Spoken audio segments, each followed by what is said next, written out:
Welcome back to Fast Track with me, Rajan Datta. Now, as a tourism initiative, this one is quite a feat. Imagine trying to persuade hundreds of people to reenact an historical event that happened in their town over a century ago. Then asking them to dress up in full traditional attire every day for a few weeks. Well, that's exactly what's been happening in the small town of Krushevo in Macedonia.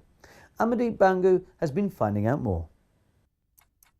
Time goes by so slowly.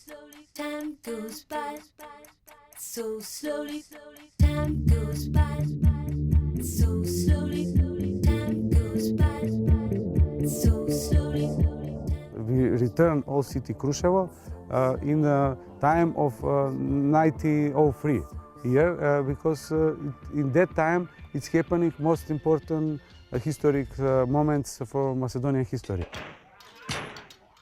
The scene of a courageous rebellion against 500 years of Ottoman rule made Macedonia the first republic in the Balkans.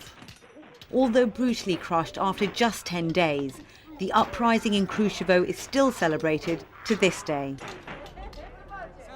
But given more recent history of conflict in the region, it's not surprising there's no sight of a bloody battle reconstruction. Instead, the diplomatic option has the friendlier air of a fancy dress party as they mark the anniversary this month. It really does look like the whole town is going about their daily activities in full costume. So zdravo. Twice. Twice. Okay. With a cast of hundreds, you feel like you're on a film set. Every street is a stage. It's tourism at its most interactive. And it's no place for spectators. Okay, let me actually practice it first of all. We're calling this a living museum. Tourists get to experience a way of life from over a century ago.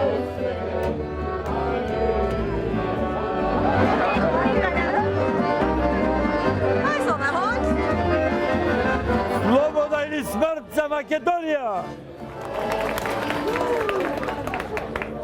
As the project expands, it's traditional houses like this that are being renovated to open them up to visitors from next year.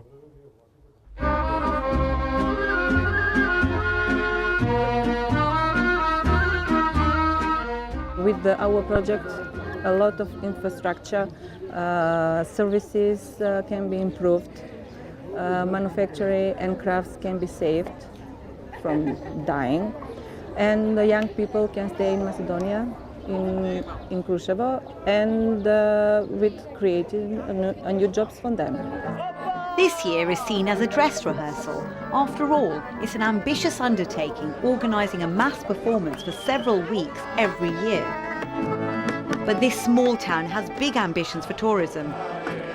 In a country where 1 in 3 are unemployed, it's the poorest of the former Yugoslav republics. Economy in Macedonia is down, almost 20 years. In Krushevo, with this project, we have better perspectivity to all the city. My economy, my business plan, it's to development with more people who working for me.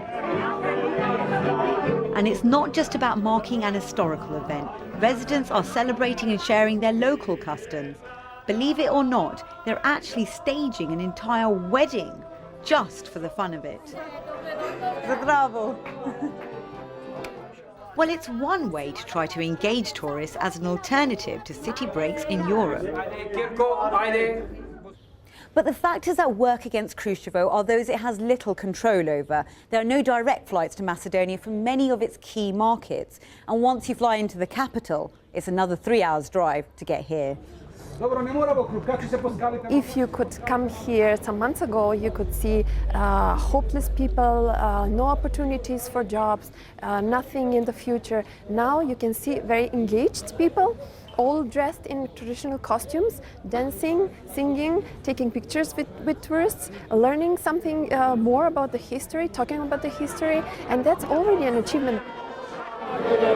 You can't deny the enthusiasm the project's managed to generate in their debut year. They've even got me to dress up. Of course, we're yet to see if this will translate into attracting tourists in the next year. But for now, there's a party to be had. Amandeep Bungu there with the locals in Macedonia. Now, last week we caught up with our intrepid traveller Joe Inwood, making an epic journey across India. Not by coach, car or train.